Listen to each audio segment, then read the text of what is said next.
This is the Note Closers Show, where you get the latest developments in distressed note investing and learn the secrets of how you can control millions of dollars worth of property for pennies on the dollar. Get educated and entertained by someone who has closed thousands of deals and lives to support you in achieving the same. Now, here's your host, CEO of We Close Notes, Scott Carson. Good morning, good afternoon, good evening, everybody. I'm Scott Carson, your host of the Note Closer Show podcast. I want to thank you all for joining us on this episode. And for those of you that are watching live on Facebook, definitely excited to have you on today. Definitely, I know you guys are going to have a lot of questions with our special guest today. So go ahead and start asking those questions in the Facebook Live. But for those that are listening in on iTunes and Google Music and all those other things here in a later day, you are in store for a real treat with somebody who knows their way around a defaulted note or two. And I'm talking about our special guest, who is the managing member of RSI Asset Management, a friend of mine, somebody who I've bought quite a few notes from over the last few years, our good buddy, Bill Bymel. Good morning to you, Bill. Hey, Scott. How are you? I'm doing great, man. You are in Jupiter, Florida, so prepping for a hurricane party later here. So yes, it's quite crazy around here. All the water's gone out of the Publix and off the shelves, and we're getting the storm shutters out, and it looks so beautiful outside. No one would ever imagine there's a huge Category 5 storm coming our way, but we're getting ready. Well, it's kind of symbolic with you having a launch of your book this week called the WinWin Revolution on the secondary market, the proverbial hurricane from basically 10 years ago in the mortgage industry, huh? Oh, that is actually very, there is some parallels there. And also actually one of the initial slowdowns in the Florida real estate market, for those that may not have been around back then, started right after we had a string of 2 or 3 hurricanes in 2005. It was after that time that people were focused on rebuilding. There was a lot of confusion about what was going on in the market. And of course, the mortgage crisis rolled right in a few years later.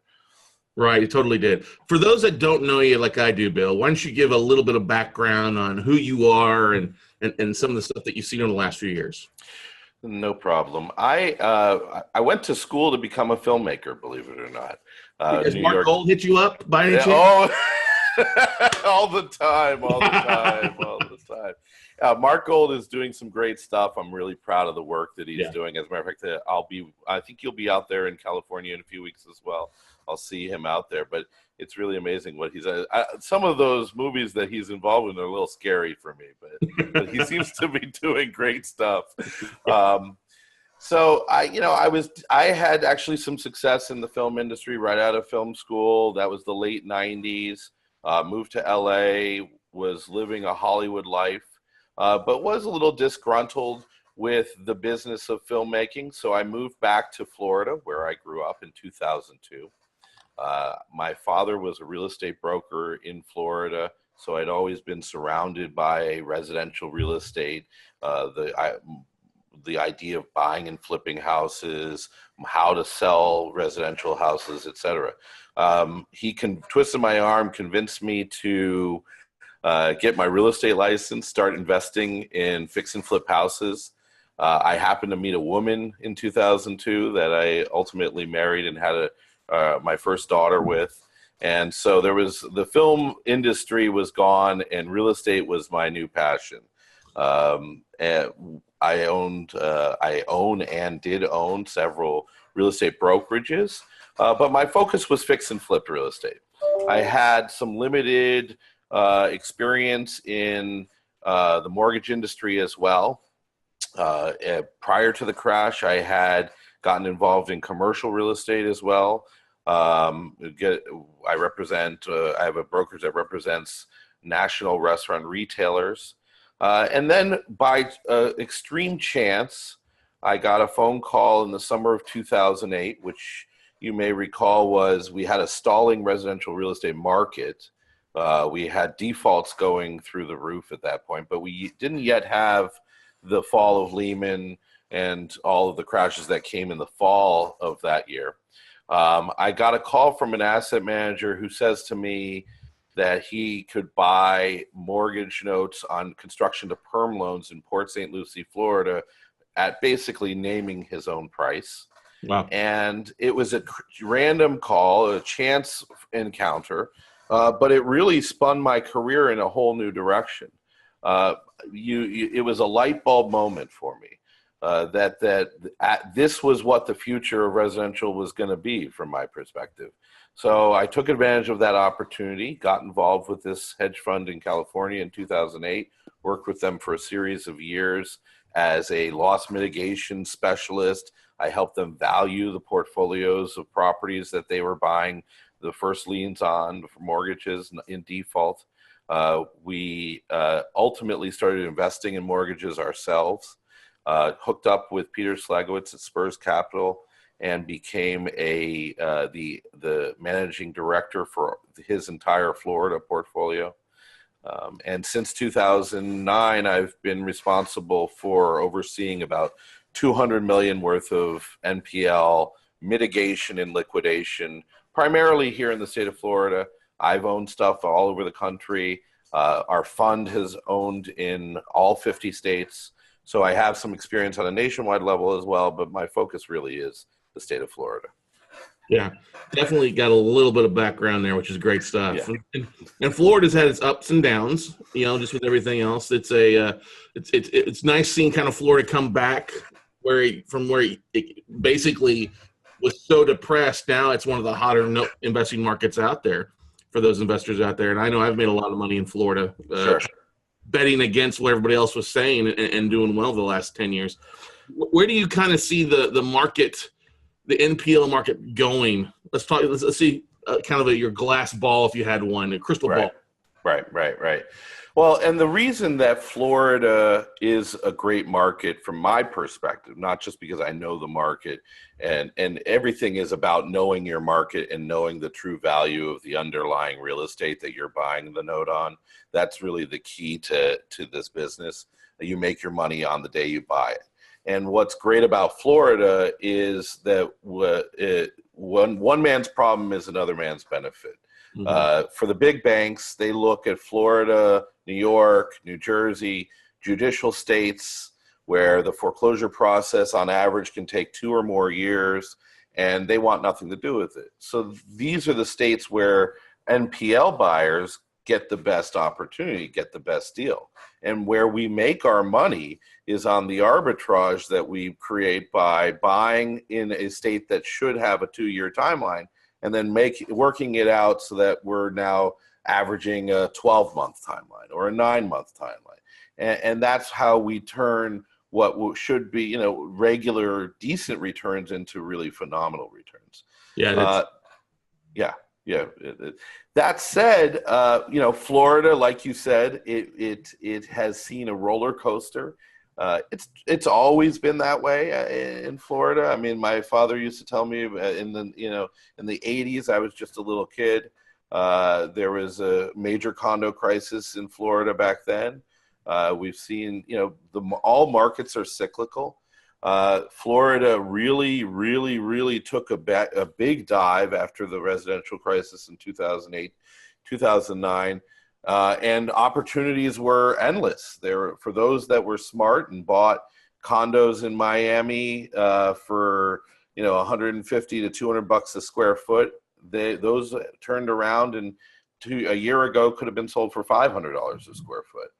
That said, now what does it mean that we're at $500 a square foot sales in Miami condos? It means that maybe we've hit another peak in that market.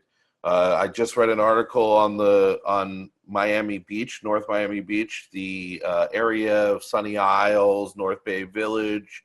There is now a 2-year inventory of high-end condos in that market in Miami. So that's a little scary. It feels a lot like late 2007 to me. Mm-hmm. Not to say that other markets of Florida still have upward growth. You've got Palm Beach County, where I live, which is 90 minutes north of my downtown Miami, 2 hours south of Orlando. And there's still the median household price is still affordable, there may be some upward growth. Orlando's still a hot market, or Tampa's still got some opportunity left in the tank, in my opinion. But it's buyer beware, in my opinion, right now, in terms of valuations. Valuations are due for some sort of reset.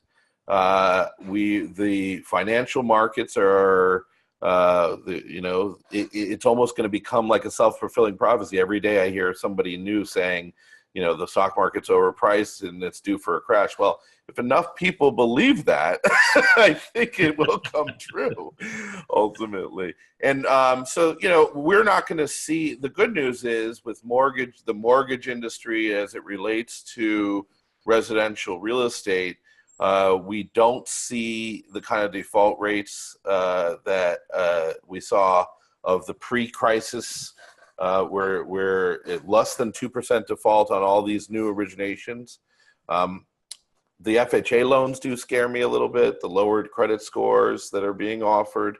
There is some potential for problems in that market. But there still remains almost $100 billion of non-performing residential mortgages from the pre-crisis days, from over 10 years ago. The bulk of it's owned by the federal government and one of the GSEs or even the U.S. Treasury and some sort of security. So a lot of it's not touchable for the average investor like you or I, or even our larger funds. We're not bidding for stuff like that. But I think I see more of that coming to market as well. The last couple of years for us has been a lot of buying redefaulting HAMP loans. And you don't need to, with as big as the mortgage market is, you don't need a lot of inventory in order to make a good living. Right. Buy a couple hundred loans, that's $20 million of investment. So, and for the one-off, there should be a still opportunity on the horizon, whether we go through a reset or not. Yeah, there's still plenty of crumbs out there for people to be making money off of, and the different asset classes or different markets across the country as well. Even with a lot of markets taking an upswing, it's still a lot of profit to be made. But let's dive in a little bit.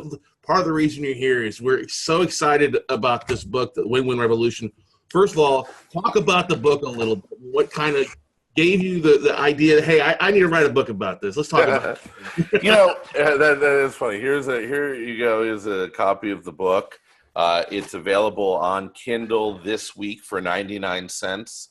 It goes back to regular price on Saturday. The experience that I've had, I dove feet first. In 2008, I get that call from an asset manager. He says, I've got 3,000 loans in Port St. Lucie.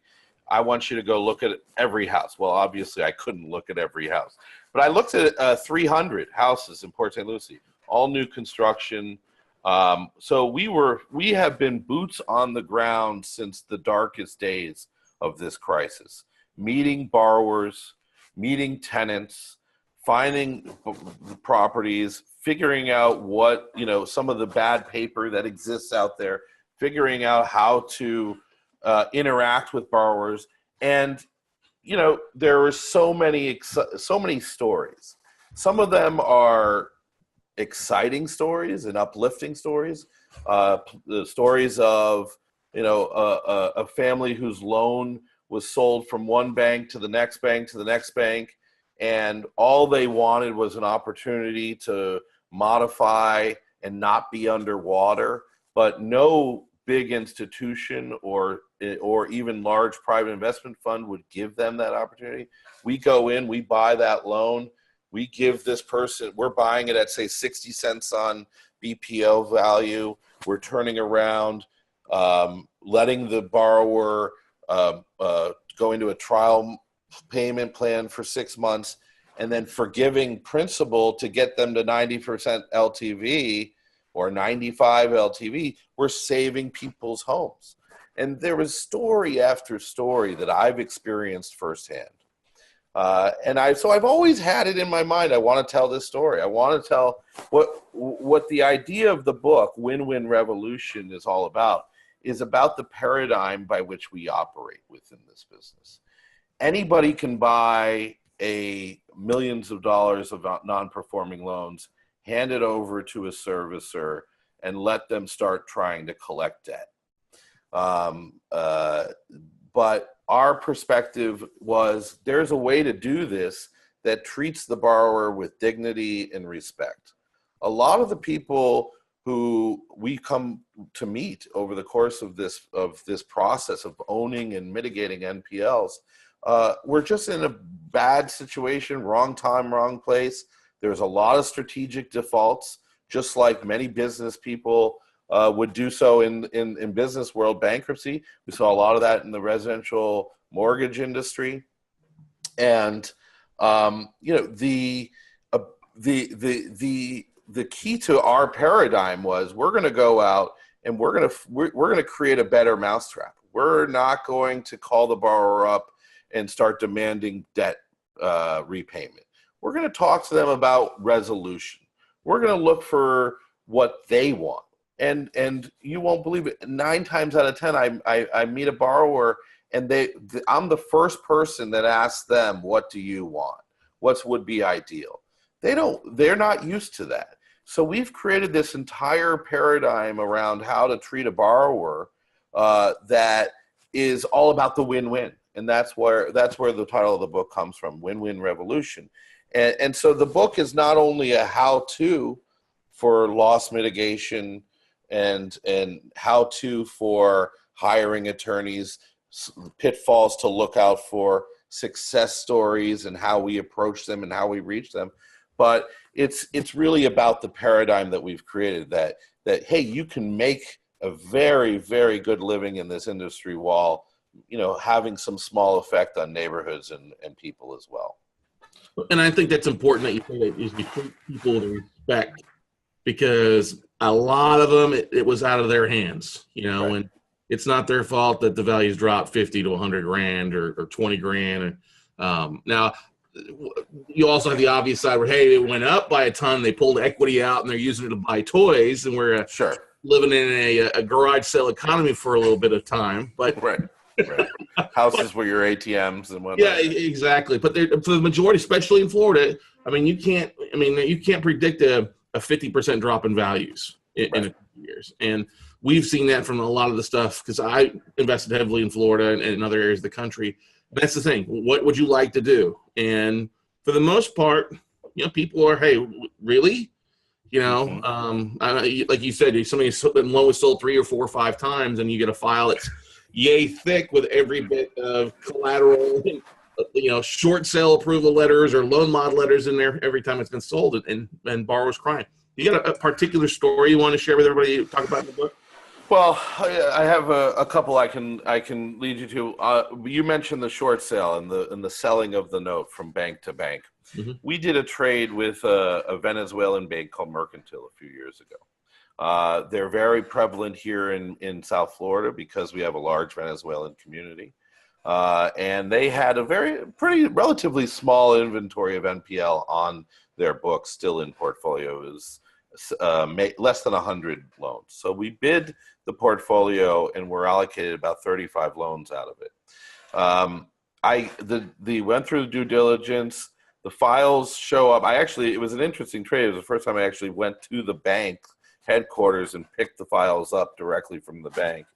And they were in pristine shape, by the way. The banks keep great records. If you can buy directly from a bank, it's usually the best of all worlds, because you've got the least chance that paperwork has been lost, and the bank usually can't service its way out of a paper bag. So it's a great situation for an investor like us.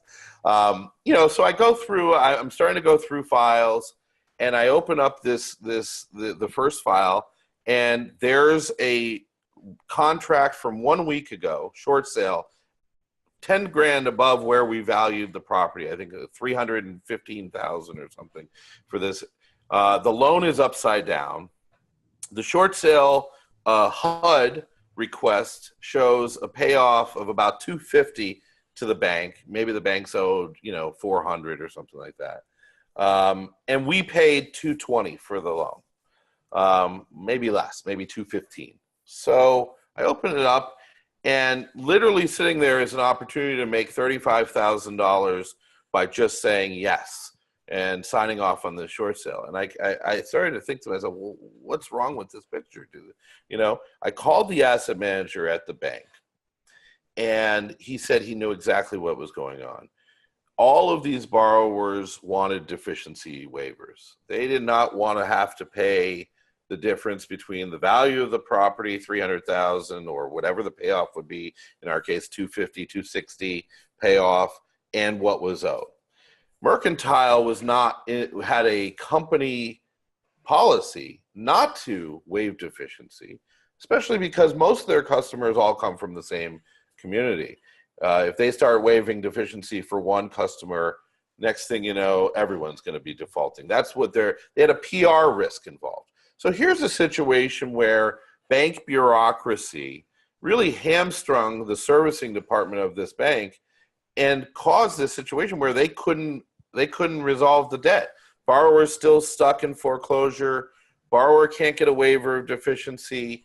And we walk in, they sell us the loan for $35,000 below what they could short pay approve it for. And we make 15% in 60 days on our money, which on an IRR basis, annualized basis, is obviously a very good return. We offer the borrower a waiver of deficiency, and it was a very, very win-win situation. A situation where a borrower is stuck not being able to sell their property because their originating bank couldn't approve the short sale because of this waiver. The bank didn't mind selling us the loan, because once we approve the short sale and offer the waiver, at least it's not on them. We make a great return for doing so, and everyone goes away happy. So that's one story that's featured in the book prevalently. Another one that's interesting is when I sit down in these mediations. I've had so many borrowers who have had bad experiences in the mediation process and are really not interested in talking to the bank. I love to sit across from a borrower. So I have, I try to force mediations whenever possible. Because if I sit down with a borrower and I say to them, we're really here to help, and I can appeal to the, hey, what do you want question, 9 times out of 10, we're able to turn things around. I have a gentleman whose name was changed in the book, but who literally sat in a mediation with his arms crossed like this for 30 minutes. Thought it was a complete waste of time. He was going to fight us in court. He would see us in court. And now 3 years later, we've modified his loan. I get Christmas cards from him all the time. It's a really wonderful experience when we can step in and be the good guy, while at the same time preserving very, very, very good returns for our investors. Yeah, that's always a feel-good story when you can truly make it a positive win-win across the board, because we've got a few stories like that as well too out there. Let's you are doing a tremendous job. I think you said you were hitting number 1 already overnight. You're number 6 in the one other category. You're doing a great job on this stuff. We hope we can help out there. I see Rich Fabitz, Laura Blanc. We got a few other people that joined us here on Facebook Live. They've already picked it up and enjoyed it. Even some people are like, oh, this is the book I was talking about last night. Somebody commented on there earlier, so that's a good aspect. Oh, that's great. Yeah, you use this as a bit of a guide, as you mentioned a little bit earlier, for people that are kind of new and seasoned. It works well for everybody out there. What kind of pointers would you give somebody who's diving into the NPL industry starting off? Any pointers that you give them? Yes, I do have some key words of advice. One is know your counterparty. Know who you're buying your product from. Make sure that that it's a reputable company, that if anything happens, that they'll stand behind their purchase, because there's a lot of deals that are done, on a piece of paper agreement, and we are wiring millions of dollars to people really on a handshake. And I'm not suggesting that you do that, but these are people that we've been doing business with in the secondary market for, that go long before I ever got involved in this, but 30 years. Some of the guys that I work with have been sitting on trading desks at banks for multiple decades. So knowing who you're doing business with is important. Like I said, you make your money on the buy.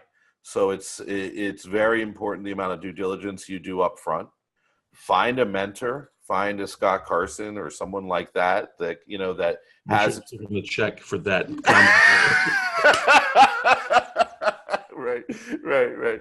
Find a mentor that you can bounce ideas off of, that you can turn to, that can be guidance, and that probably knows who these counterparties are that you're doing business with. And then I also say at some point, you got to dive in. You got to take a chance. I've seen a lot of guys that have shown interest in this industry going back 5 years, or 3 years, and every deal is just not good enough for them. They never end up closing on a deal. They never end up saying, putting their money where their mouth is. At some point, you can only get so much training from a classroom or a webinar or a book like mine. You've got to actually step in and take a chance. And as long as your lien position is solid, you've done your due diligence, you're confident about the value of the property and how much equity your lien holds in that position, then you're in a good, and you've got an attorney that's kind of verified and backed that up.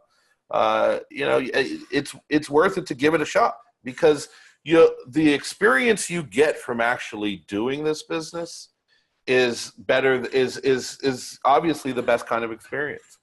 I haven't made money on every note. That's just not that's the other aspect of it. Know that this is an industry that the true success comes from diversification. Buying one note isn't necessarily a good way to spread your risk around. Buying 10 notes is. We don't make money on every deal. I lose money on. There are deals that we've lost money on. When there's a situation where you get in with a borrower who finds a way to get your case thrown out, and you have to start the foreclosure process over, or they're bankrupt. I've got some horror stories in my book as well. I've got a book that we just took back outside of Gainesville, Florida.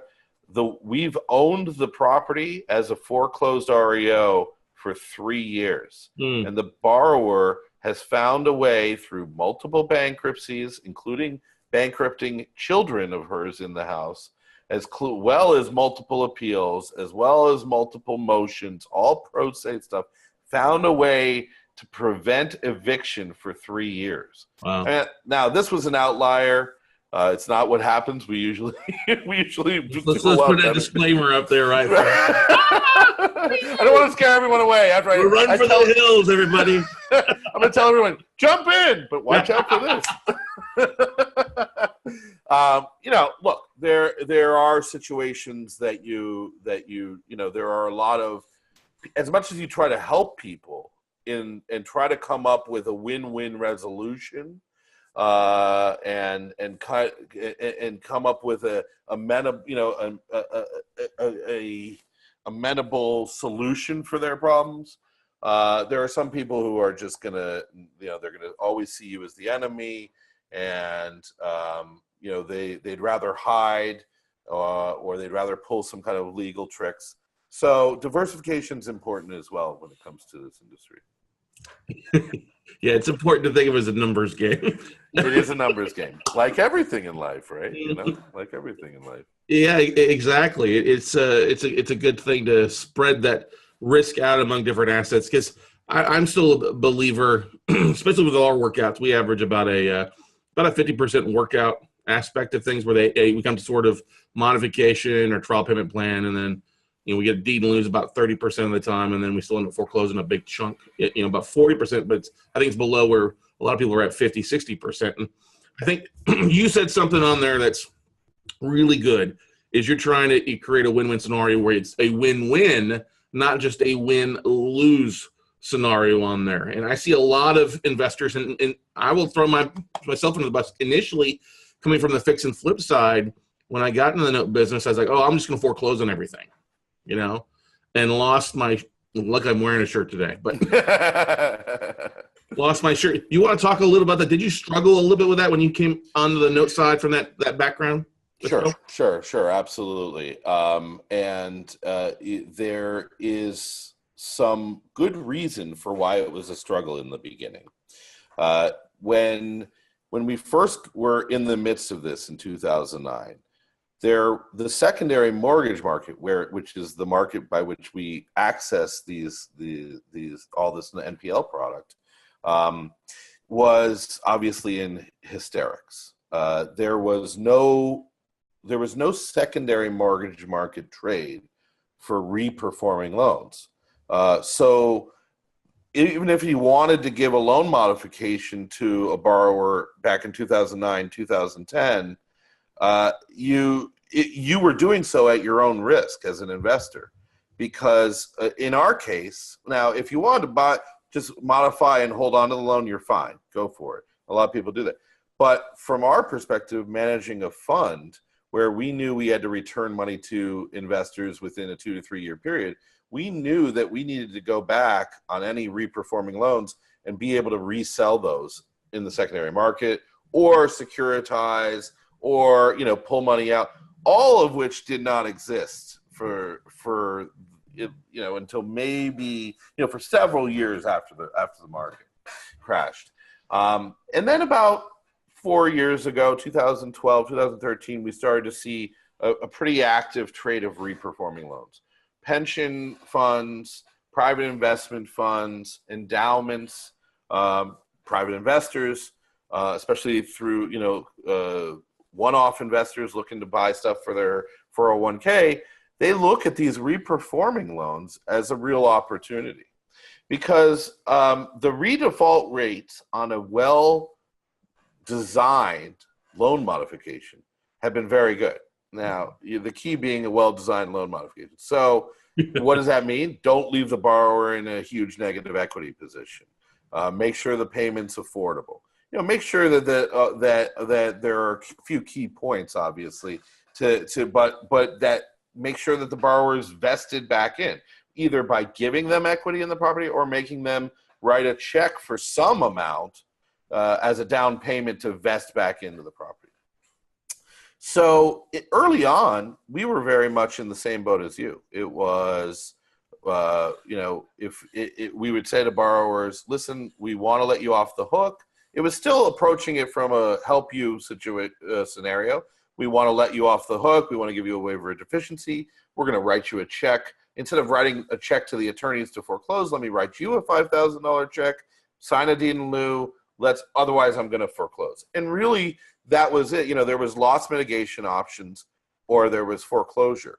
But once the secondary market trade for reperforming loans started to come up, then all of a sudden we really had a win-win opportunity, because we're buying loans at 60s, let's say 60% of BPO value. I go to a borrower, I get a $5,000 down payment from them, put them in a 6-month trial. And then at the end of that 6-month trial, I agree to reset their principal to 95% LTV. At 95% LTV, I've collected 6 months of payments. That means that the loan has now been reseasoned, what we call seasoning. It is now an active performing loan that I can bundle up and take to the secondary mortgage market at 85 and sell for 85, 90% of BPO all day long. This is a win-win-win. This is us making a great return for a year's worth of work. We go in, we get 6 payments, we resell at 90% of a 95 value. So if you do the math, you're still at like 78% effective when you paid 63, it's a 15%, on 6-month hold, 30% annualized return, just, rough numbers. The win for the borrower is they get to stay in their home. They got debt forgiveness. They don't have a foreclosure on their record. The win for the end investor is they can buy reperforming paper where a borrower is obviously vested back in this property. It's at an equity position, and it's usually the rates on those are not today's 4.5%, 5% rates. We're going to modify at a 6 rate, and I'm going to sell it to you as a 1030, as a 1031 investor or as somebody coming out of an IRA or a pension fund. They're going to pay 90% for face value, so they're going to get another bump of another point or 1.5 return if they hold it long term or whatnot. So it's a win-win-win situation. What's been created in this non-performing market, getting loans to reperform, getting borrowers, and so now we're at a point like you where we are at least half of our borrowers, as long as they're owner occupied, we're going to try to keep them in those homes as much as possible. Yeah, because that's the long-term play. And actually, that business model not only helps that asset, it really helps the whole neighborhood around it too. There's a lot of the times I don't think people realize that at a point, if you had a foreclosure happen on your block, it knocked 10 grand, 20 grand, if not more, down off the values across the board, which is a negative. Absolutely. Yeah. We one of our mottos is that we really want to empower people and neighborhoods and communities to rebuilding a stronger and healthier mortgage market, and in turn real estate market as a result of that. And yes, absolutely, to that extent where you can keep somebody in that home, the value of the entire neighborhood does better. Yeah, it definitely does. That's the truth. And that's a good thing across the board for everybody. Right. Now, did you see that article that came out a couple of days ago blaming the crash on real estate investment, the fix and flip market? Did you happen to see that? Oh, I missed it. No, what did it say? It's all your fault, Scott. It is all our fix and flip side. It wasn't the subprime lenders that caused it. It was the subprime investors that were taking out 10 and 12% interest rate mortgages that were the highest default rates out there. That was the first couple dominoes versus. Interesting. It was a very interesting thing. And I can actually remember back being a mortgage broker in 07, 08, 09 and writing some mortgages. I'm like, this got approved at a 12.5% interest rate to an investor, and he's going to keep it as a rental property. And the loan's at 60, 65. I was like, how's he going to be able to make these payments? So he's got 3 of these mortgages. And if that's true, if that article is true, then we are right on the cusp of another big crash, because the amount of hard money paper lending that is out there now, both on commercial and the residential side of the business, is unbelievable, beyond where it was in 2005, 2006. Back in 2006, you actually had banks and corporations doing some of this, a lot of this hard money type deals, these high interest rate loans. But every day I get 5 or 6 emails from this fund, that capital company. And a lot of these guys, by the way, are guys that were in my business buying stuff right alongside me, buying stuff from me. They don't want to own the paper. They don't want to own the paper that they're buying from us. They don't want to own the real estate, but they're all getting in line to give high interest loans out. And so that is, if that's true, then the fix and flip market, at least in Florida, I don't know how it is in Texas or wherever, the fix and flip market's been crazy for the last year and a half anyways, and maybe even longer. That market, when you've got the wholesalers making more on fix and flips than the guys who are putting $30,000 worth of work in, then that's something screwy. It'll be interesting to see how this all pans out. Yeah, what concerns me is, I guess it started first on the west coast of San Diego and then neck of the woods, when you would see people that would flip a property and then the comps wouldn't justify the flip. But literally in the MLS listings, appraised value will not dictate sales price, where Right. people are coming to the table with $25, $50, $100,000 to make up that difference just out of demand, you know? Yep. And with the shortage of new construction because of the prolonged crisis, that's an interesting dichotomy to this whole market that I still, it'll be interesting to see how it all flushes out. Is here we are with no inventory, and yet prices are high. There's no inventory, and it's scary in a way. It's a little bit, and there's not, at least like back in 2010, you used to, there's still a shadow inventory to come. Whatever happened to that? I don't even know. Was there ever a shadow inventory? That's all the new HAMP loans that are defaulting right now. Right.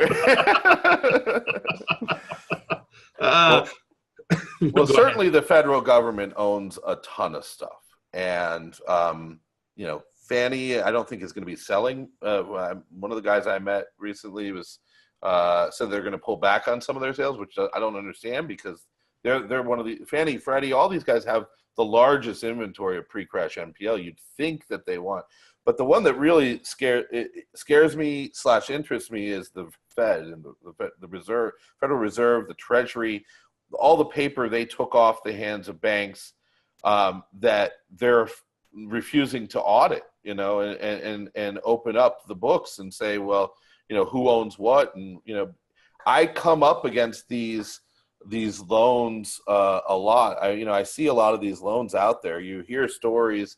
Everybody that's been in this business for a while hears a story of, that property down the street's been sitting there.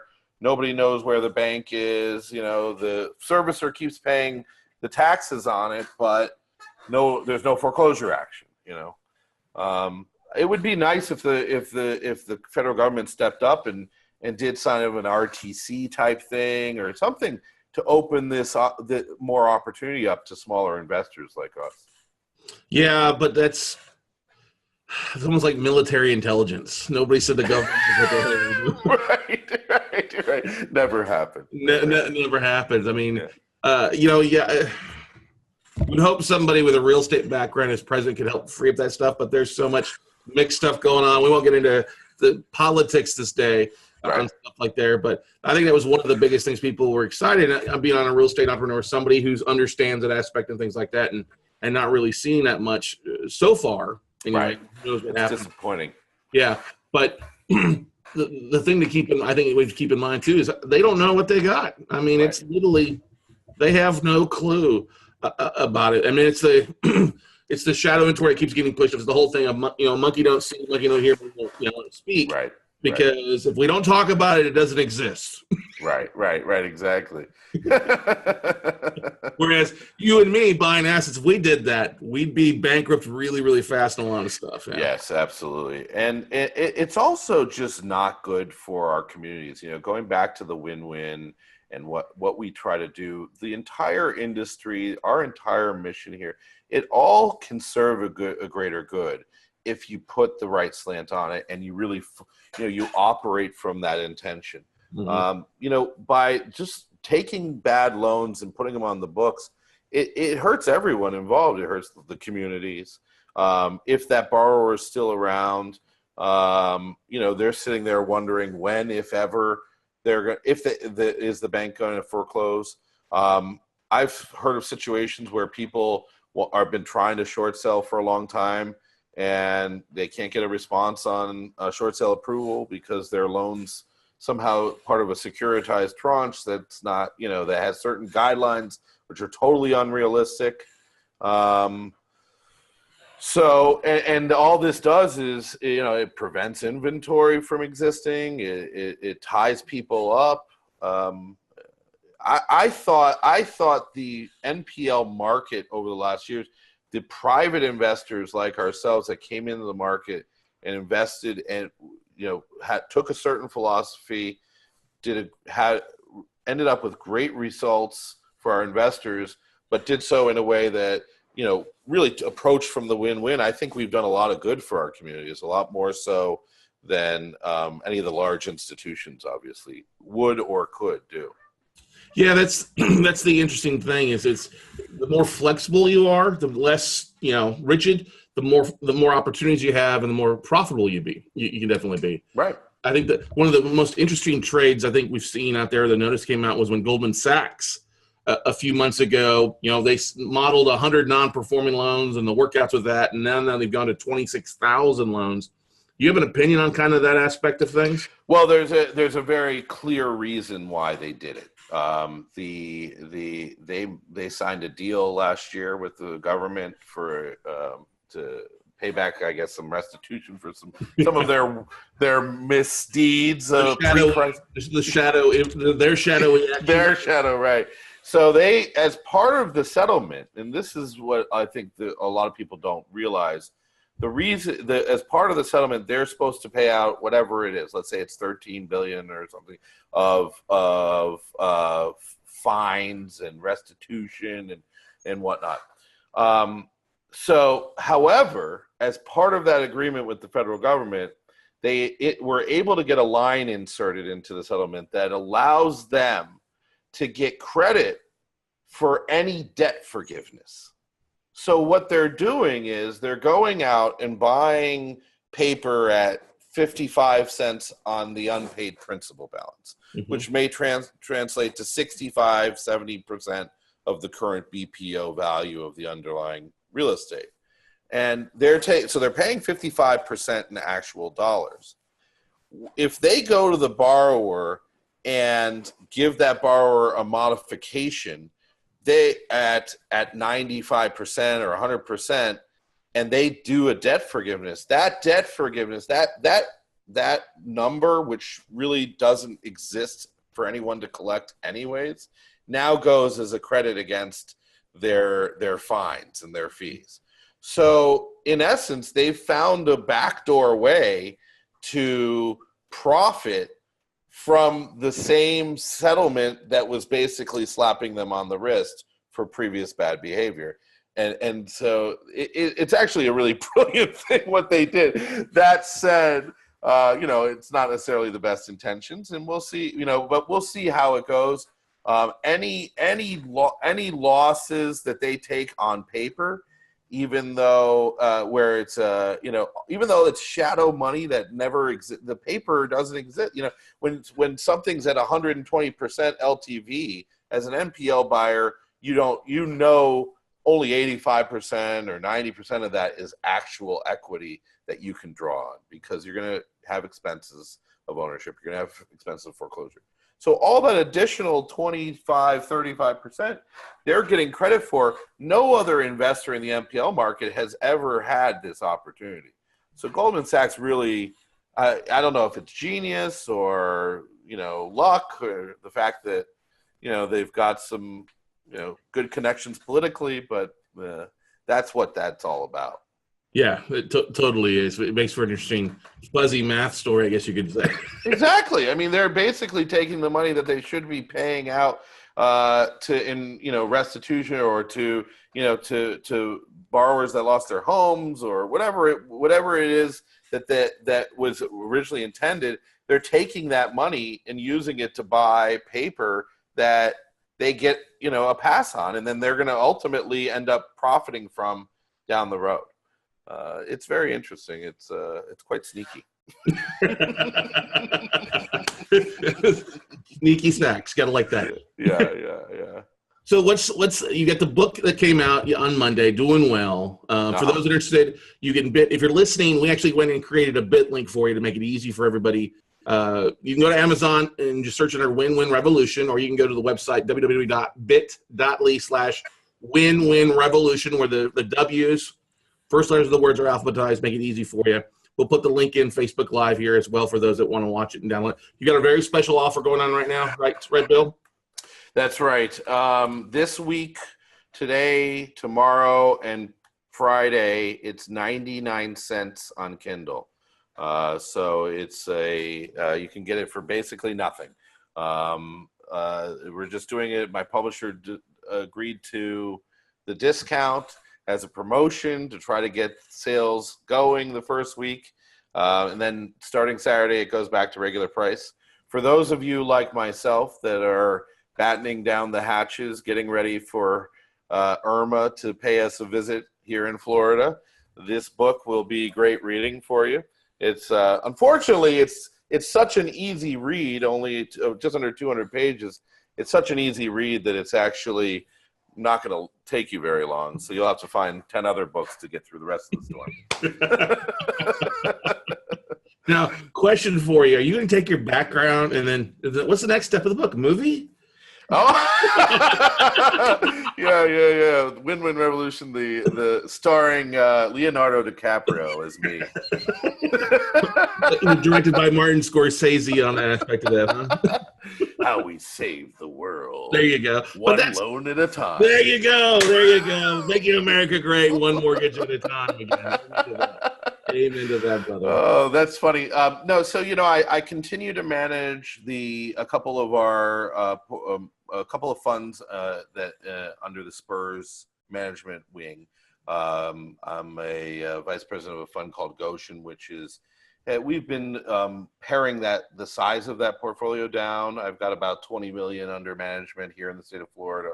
A lot of it's reperforming stuff, so there's not much.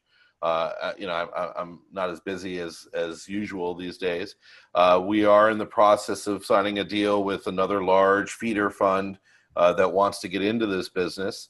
So obviously, and this is one of the largest billion-dollar funds in the country that is now just getting into their second round of investing in the non-performing loan business. So they obviously believe in the market and that there's legs in this industry.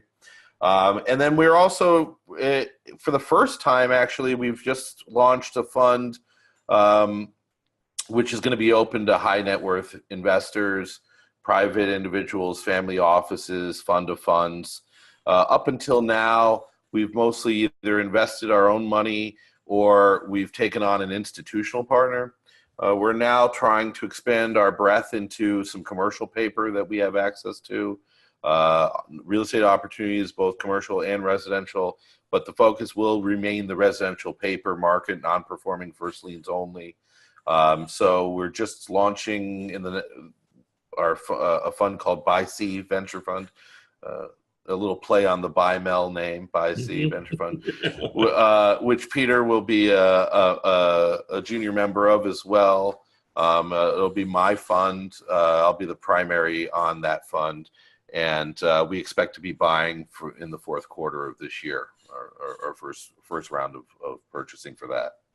So you're saying this market's not going away, Bill? That the non-performing market's dead? Is that what you're trying to say? Let's hope it's not going away, because otherwise I will have to go back to the movie business, I guess.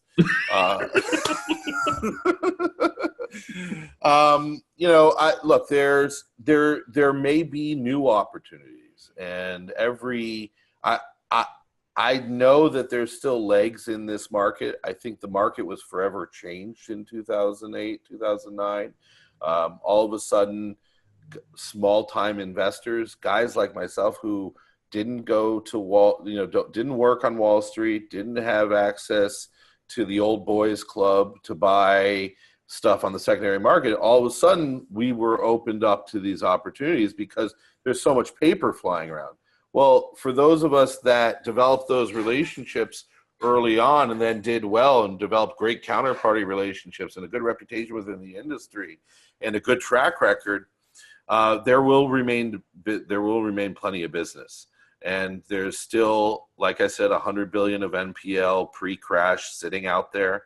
If you had half of 1%, what is that? 100 bill. 1 bill, 500 million is half of 1% of that. If you worried about for market share, so there's plenty to go around for some time to come, and even the private funds that have been our competitors the last few years, PIMCO, Neuberger Berman, Bayview, Ocwen. I mean, who knows what's happened? Who knows what could happen? Ocwen could end up blowing up at some point. And they've got a lot of paper on their books that they don't even know they have, or that they know that they have that they're not doing anything with. So there will be more opportunity.